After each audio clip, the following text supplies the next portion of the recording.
Au fil de l'histoire de Gashiakuta, Rudo, sur Ebrek, va peu à peu découvrir qui il est réellement. D'un simple orphelin, littéralement rejeté par sa société comme un vulgaire déchet, il va vite comprendre qu'il est en réalité la clé du grand mystère qui entoure son monde. Non seulement son pouvoir de forgeur d'âme est totalement inédit, mais au-delà de ça, sa famille détient la clé de l'histoire oubliée. Grâce à lui, les nettoyeurs sont enfin sur le point de percer les secrets de ce monde. Rudo ignore encore la véritable puissance qui sommeille en lui, mais une chose est sûre, lorsqu'il atteindra son plein potentiel, il deviendra probablement le nettoyeur le plus puissant du monde. Et le jour où la noirceur qui habite Rudo se révélera enfin, l'univers de Gashiakuta changera à jamais. Salut la team, j'espère que vous allez bien. On se retrouve aujourd'hui pour une nouvelle vidéo à propos de Gashiakuta. Bon les gars, j'ai pas été très régulier sur cette chaîne ces derniers temps. Vous pouvez tous remercier Kalage 10 TikTok 20 qui m'a envoyé ce commentaire. Il a raison, je vais lâcher mon paf pour de bon et je vais vous faire des vidéos. Après je vous avoue que maintenant j'ai deux chaînes, ma chaîne gaming et celle-ci, et je suis tout seul pour gérer les deux. Du coup avec les cours, c'est pas toujours évident d'être régulier. Mais là on a trop de choses à aborder, donc promis je lâche mon gros paf et vous aurez des vidéos. On va parler aujourd'hui de Gashiakuta. Déjà je tiens à dire que l'adaptation a une animation incroyable. J'adore les chara-design des personnages dans Gashiakuta et franchement ils ont été respectés. Je me régale avec les épisodes que j'attends chaque semaine avec impatience. On va s'intéresser à la réelle puissance et aux origines de Rudo. Il possède, comme Jinky, l'un des items de la série de la garde, il possède un pouvoir de forgeur d'âme hors du commun et il est le descendant d'un homme légendaire extrêmement puissant lié au mystère du monde du manga. Le potentiel de Rudo et ses origines sont juste extraordinaires et c'est ce qu'on va voir dans cette vidéo. Comme d'habitude la team, je vous invite à liker, à vous abonner et à activer la cloche de notification pour ne louper aucune vidéo, ça me motivera à lâcher mon paf. Venez aussi me donner de la force sur ma chaîne gaming, ça fait toujours plaisir. Avant de commencer la vidéo, j'aimerais vous parler d'un jeu qui va vous plaire, j'en suis sûr. Surtout si vous êtes fan d'IQ, restez concentrés. Le jeu mobile officiel de la série vient de sortir, IQ Fly High, et franchement, c'est une belle surprise. C'est un RPG disponible sur iOS et Android, et ce qui m'a frappé tout de suite, c'est le soin apporté aux détails. Les matchs sont entièrement animés en 3D, les persos ont leur vraie voix japonaise issue de l'animé, et toutes les techniques cultes sont là, fidèlement recréées. Tu retrouves vraiment l'ambiance de IQ, que ce soit dans les duos comme Hinata, Kageyama, les rivalités ou encore les moments d'intensité. C'est vivant, dynamique et respectueux de l'œuvre. Tu peux composer ton équipe avec les joueurs des différents lycées, Karazuno évidemment, mais aussi Nekoma, Aoba Josai ou encore Shira Torizawa. Chacun a ses propres forces, ses animations spéciales et ses rôles sur le terrain. C'est stratégique, stylé et oui, c'est hyper satisfaisant quand tu déclenches un move signature avec ta compo parfaite. En ce moment, le jeu lance un gros événement de bienvenue. En te connectant 7 jours, tu récupères Kei Tsukishima en SSR gratuitement. Tu peux aussi débloquer un autre SSR en complétant quelques missions, et il y a même un événement pour récupérer Hinata totalement gratuitement. Donc si t'aimes IQ, c'est clairement le bon moment pour te lancer. En plus des matchs, t'as des mini-jeux, des défis, une base à faire évoluer, donc franchement il y a de quoi faire entre deux matchs. Le lien est en description et en commentaire épinglé. Télécharge IQ Fly High, commence à construire ta team et surtout connecte-toi maintenant pour rejoindre l'aventure. L'aventure de Rudo commence sur l'île Céleste, une île qui flotte au-dessus des abysses. Dans cette société profondément ségrégée, on rejette non seulement les ordures, mais aussi certaines personnes considérées comme des pestiférés. La séparation entre les classes supérieures et les classes inférieures est totale. Ces inégalités se reflètent dans les habitations, les vêtements et plus largement dans tout le mode de vie. Les habitants de la ville méprisent ceux des bidonvilles. Les classes supérieures et inférieures ne se mélangent jamais. Et bien sûr, Rudo appartient au bas de l'échelle. On peut dire que Rudo n'a pas été très chanceux dans la vie. C'est un orphelin et ses parents lui ont laissé en héritage 2 bras brûlés qui lui causent une souffrance constante. L'aspect de ses mains lui a valu non seulement des moqueries, mais aussi le rejet des autres. La seule chose qu'il sait de son passé, c'est que son père était un meurtrier et qu'il a été châtié. Rudo n'a qu'un allié, Recto. C'est l'unique individu qui lui a tordu la main. Il lui a offert des gants pour cacher ses mains et apaiser sa douleur. Depuis son enfance, Rudo a toujours été un enfant à part. Là où les autres ne voyaient que des déchets, lui percevait la beauté et l'utilité. Ce détail est loin d'être anodin. C'est précisément cet état d'esprit qui nourrit son véritable pouvoir. L'attirance de Rudo pour les objets jetés était déjà un foreshadowing de la vraie nature de sa force. Mais nous y reviendrons. Dès le premier chapitre de Gashiakuta, le quotidien de Rudo bascule. Recto est assassiné et Rudo est accusé à tort d'être le coupable. Condamné par la société, il est littéralement jeté dans les abysses. Une chute censée le mener à une mort certaine, loin de l'île céleste. Mais par miracle, Rudo survit. Il parvient à passer du monde céleste au monde des abysses, toujours en vie. Et à sa grande surprise, des êtres humains vivent dans les abysses. C'est une société à part entière, avec ses propres lois et ses propres croyances. Les habitants de l'île Céleste n'ont aucune idée qu'il existe une civilisation en bas. Dès le départ, Rudo prouve qu'il est différent, marqué par une spécificité hors du commun. Ce miracle, le fait que Rudo reste en vie, est la métaphore du thème le plus important de Gachiakuta. Les déchets peuvent en réalité cacher un potentiel et un trésor insoupçonné. Mais du coup, une question se pose. Comment Rudo a-t-il pu passer du monde céleste au monde des abysses sans mourir? On sait que les Célestins déversent régulièrement des déchets, mais aussi des criminels dans les abysses. La différence, c'est que si les déchets franchissent la frontière sans problème, les humains, eux, périssent sur le chemin. Dans le chapitre 79, lorsque Amozo, la Vandale, tente de traverser la frontière, elle se retrouve face au gardien. Et après cette rencontre, elle meurt sur le champ. Alors pourquoi Rudo s'est réveillé sain et sauf? Eh bien, on apprend plus tard dans le manga que l'ancêtre de Rudo, l'agent funéraire Canis Surebrek, possédait, il y a plus de 2000 ans, la capacité de franchir la frontière entre les abysses et le monde céleste, et sans y laisser la vie.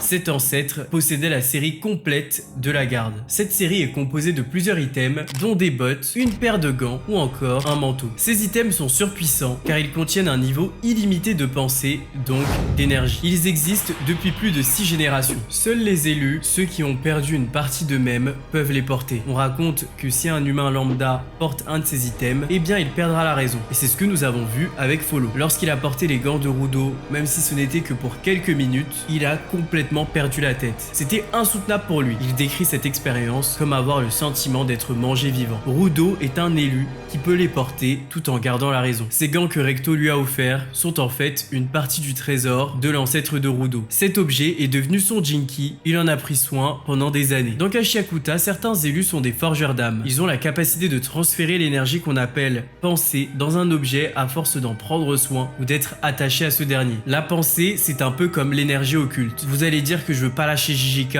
mais en ça, l'analogie, elle est vraiment réelle. La pensée s'accumule dans les ordures, devenant une énergie assez puissante pour être à l'origine de la naissance de fléaux, qu'on appelle ici composites. Ainsi, les forgeurs d'âme ont la capacité de transformer un objet en arme, manipulant cette énergie créée par la pensée. C'est très stylé, car n'importe quel objet peut devenir un Jinki, donc une arme extrêmement puissante. Tous les forgeurs d'âme possèdent un seul Jinki, ce qui fait vraiment de cet objet l'élément principal de leur puissance. Que vous soyez une bonne ou une mauvaise personne, n'importe qui peut être un forgeur d'âme. Ainsi, le Jinki de Rudo et sa paire de gants légendaires. Peut-être que ces items ont un lien avec le fait de pouvoir traverser ou non la frontière, plus précisément le gardien. Dites-moi ce que vous en pensez en commentaire. Parlons maintenant de la puissance de Rudo. Rudo comprend le sens de son pouvoir progressivement. Au cours de l'histoire, il va réaliser petit à petit que sa force va bien au-delà de tout ce qu'il aurait pu imaginer. La puissance de Rudo réside dans le fait de découvrir le potentiel caché, insoupçonné. Rudo, rien que dans sa personnalité, trouve de la valeur dans tout ce que les autres jettent sans regarder en arrière. Lorsqu'il vivait encore sur l'île Céleste, Rudo parcourait les poubelles pour récupérer les objets jetés. Il les récupérait et leur offrait une seconde vie. Pour Rudo, les poubelles n'étaient pas un simple amas de déchets, c'était du potentiel. Cette capacité de voir le potentiel dans les déchets est ce qui structure son pouvoir en tant que forgeur d'âme. Comme je vous l'ai dit, tous les forgeurs d'âme ne peuvent envoyer de l'énergie qu'à un seul objet. Par conséquent, tous les forgeurs d'âme n'ont qu'un seul Jinki pour leur vie entière. Mais concernant Rudo, c'est différent. Il est secrètement le forgeur d'âme avec le plus gros potentiel du manga tout entier. Il possède un nombre illimité de Jinki à disposition. Et oui, vous avez bien entendu, Rudo est capable de déployer le plein potentiel de n'importe quel objet. Après avoir atterri sur l'abysse, Rudo a failli être vendu par des mercenaires. C'est là qu'il utilise son pouvoir pour la première fois. Grâce à ses gants, Rudo a été capable de transformer la chaîne qui le retenait prisonnier en Jinki. Rudo rejoint les nettoyeurs dans l'objectif de trouver un moyen de remonter vers l'île Céleste. Il veut se venger de ceux qui l'ont jugé à tort. Il veut surtout retrouver l'homme masqué qui a tué Recto. D'ailleurs, dites-moi si une vidéo sur ce dernier vous intéresserait, la team. Il y a pas mal de choses à dire sur ce mystérieux personnage. La spécificité de Rudo a très vite commencé à intéresser de nombreuses organisations au sein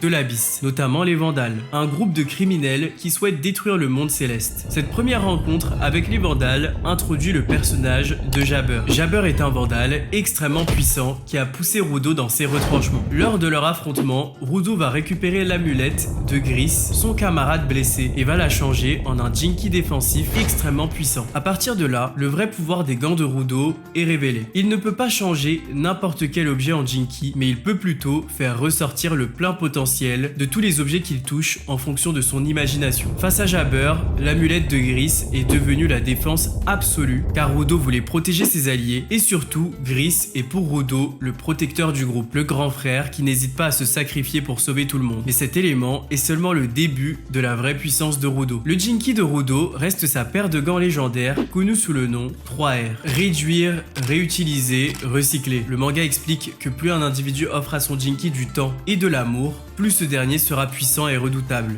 Grâce à ses gants, Rudo peut ramasser un objet comme une théière, un balai à chiottes ou encore un sèche-cheveux et en ressortir son potentiel maximum en tant que Jinki. Par exemple, face au Vandal, Rudo utilise un pinceau usé. En le transformant en Jinki, il réussit à peindre un géant capable de terrasser une armée de composites. Rudo stocke de nombreux déchets qu'il peut utiliser à n'importe quel moment pour les transformer en Jinki. L'objet poussé à son plein potentiel devient extrêmement puissant, ce qui offre à Rudo une variété de techniques illimitée. La seule limite, c'est son imagination en soi. Mais ce pouvoir a quand même des conditions. Rudo ne peut utiliser que 3 objets à la suite. Sinon, il inflige de lourds dégâts à son corps. Une fois que Rudo a utilisé un objet, ce dernier se désintègre par la suite. Il doit constamment improviser avec de nouveaux objets. Suite à son affrontement contre les Vandales, Rudo réussit à développer une nouvelle habilité. Au lieu d'utiliser son pouvoir sur 3 objets successivement, il peut désormais concentrer toute son énergie sur un seul objet, ce qui rendra le Jinki qu'il va créer encore plus puissant. L'item en question est donc 3 fois plus puissant. Il utilise cette manœuvre durant l'affrontement contre Bundus. Il réussit alors à forger un canon gigantesque qui détruit complètement le recouvrement de l'ennemi. Bundus est très certainement l'un des personnages les plus puissants de la série, ayant été reconnu par le chef des Vandales lui-même. Plus tard, durant l'arc avec le courtier en information, les protagonistes entrent dans une zone ultra dangereuse appelée le No Man's Land. Ils font face à un monstre redoutable qui a réussi à vaincre toutes les squads facilement. Mais Rudo réussit à transformer une boîte en cerbère géant capable de vaincre l'ennemi. Tous les nettoyeurs comprennent alors le potentiel colossal de Rudo qui pourrait surpasser tout ce qui a déjà été connu. Et ce n'est pas tout, parce que Rudo nous montre encore une nouvelle capacité extraordinaire dans les derniers chapitres. Il a également le pouvoir de réveiller le potentiel des humains. Il peut élever certains humains au statut de forgeur d'âme. Et oui, vous avez bien entendu, Follow a rejoint les nettoyeurs dans le but de prouver que même quelqu'un de lambda peut accomplir de grandes choses, même sans Jinki, sans être un forgeur d'âme. Avec de la volonté et des efforts, c'est possible de combattre aux côtés des plus forts. Voilà ce qu'il voulait prouver. Mais Follow s'est vite heurté à la dure réalité. Il n'est pas spécial, ce n'est qu'un soutien. Et dans les moments difficiles, il est appelé à rester derrière. Et sous ses yeux, Rudo a fait son apparition. Et en très peu de temps, il est devenu un élément indispensable aux nettoyeurs. Petit à petit, Follow a commencé à nourrir une haine envers Rudo. Il lui rappelait, même sans le vouloir, constamment sa propre médiocrité. Lors d'une mission, Follow pète les plombs et s'énerve contre Rudo au point d'en venir aux mains. Mais cette dispute est interrompue et Follow finit grièvement blessé par un ennemi. Il est aux portes de la mort et alors qu'il souhaite léguer son arme à Rudo pour qu'il l'utilise à son plein potentiel, Rudo réussit à éveiller les pouvoirs de forgeur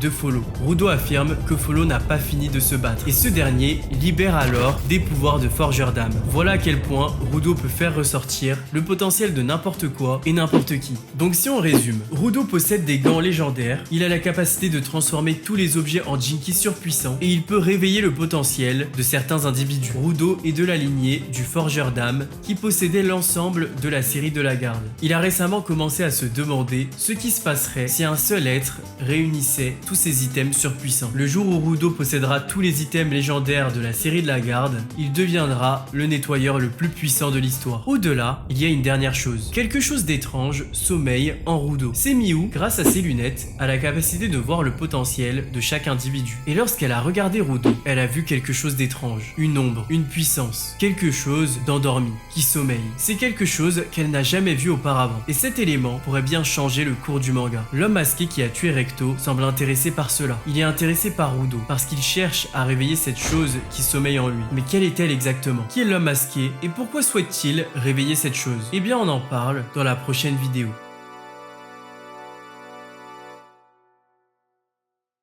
Voilà la team, c'était tout pour aujourd'hui, j'espère que la vidéo vous a plu, je vous dis à très vite pour la prochaine et venez sur Twitch si jamais vous voulez me soutenir. Merci à vous, restez sur vos gardes et à très vite.